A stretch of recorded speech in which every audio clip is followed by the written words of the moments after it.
Perspective now from a former Special Forces officer who served multiple tours in Afghanistan, retired Green Beret Michael Waltz, who was also a senior counterterrorism advisor to Vice President Dick Cheney, and he's the author of the book Warrior Diplomat, A Green Beret's Battles from Washington to Afghanistan. He joins us tonight from Jacksonville, Florida. Mike, thanks for being here. I want to bring you up to date. We just got some new information from our Pentagon team.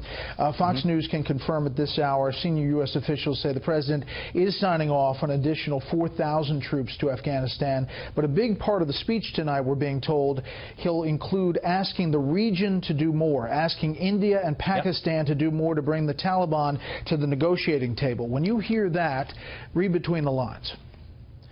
Well, Brad, if this is the case, then I'm proud of our president tonight. This takes leadership. Afghanistan's incredibly difficult. It's a regional problem. And I think what you're going to see in this announcement isn't, well, let me just go into a second what you're not going to see. You're not going to see our troops doing nation building. You're not going to see hundreds of thousands of troops in direct combat.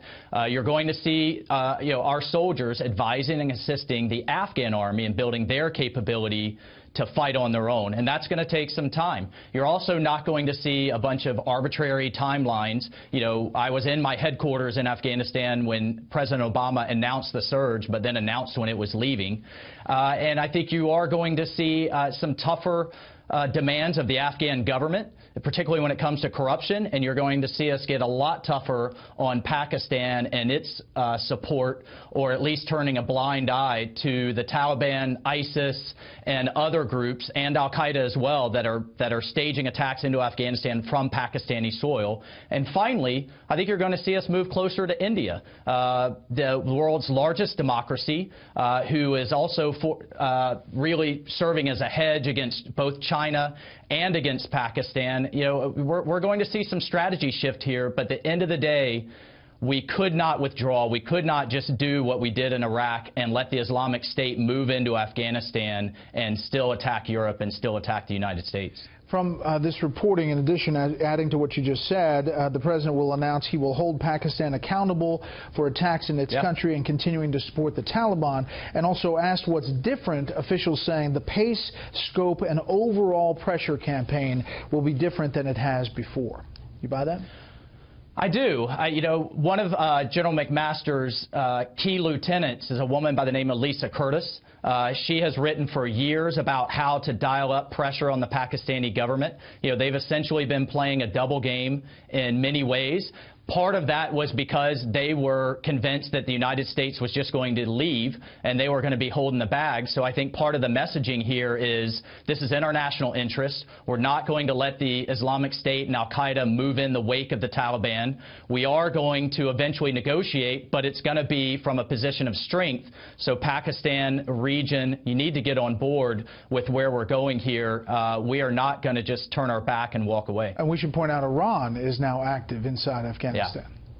Well, they are. I mean, Iran is playing a much bigger game here, and Afghanistan's just a piece of it in terms of inserting itself across the Middle East from Western Afghanistan through Iraq, through Syria, into Lebanon, and to the Mediterranean. They're creating that Shia crescent, and if they can tap into anyone in Afghanistan, whether it's their Shia allies and ethnic minorities or the Taliban, who they have historically opposed, but they'll cut deals and have marriages of convenience for bigger Iranian names. So all of these reasons, Russia, China, Pakistan, Iran, are reasons that we just can't turn our back on the region, and I'm absolutely convinced, I just can't say it enough, that ISIS will establish itself. It's already trying in Afghanistan if we just walk away, and I'm thrilled to hear the president's moved away from that option. Just one last thing. I want to put up this board, Afghanistan by the numbers. You spent a lot of time on the ground there as a commander.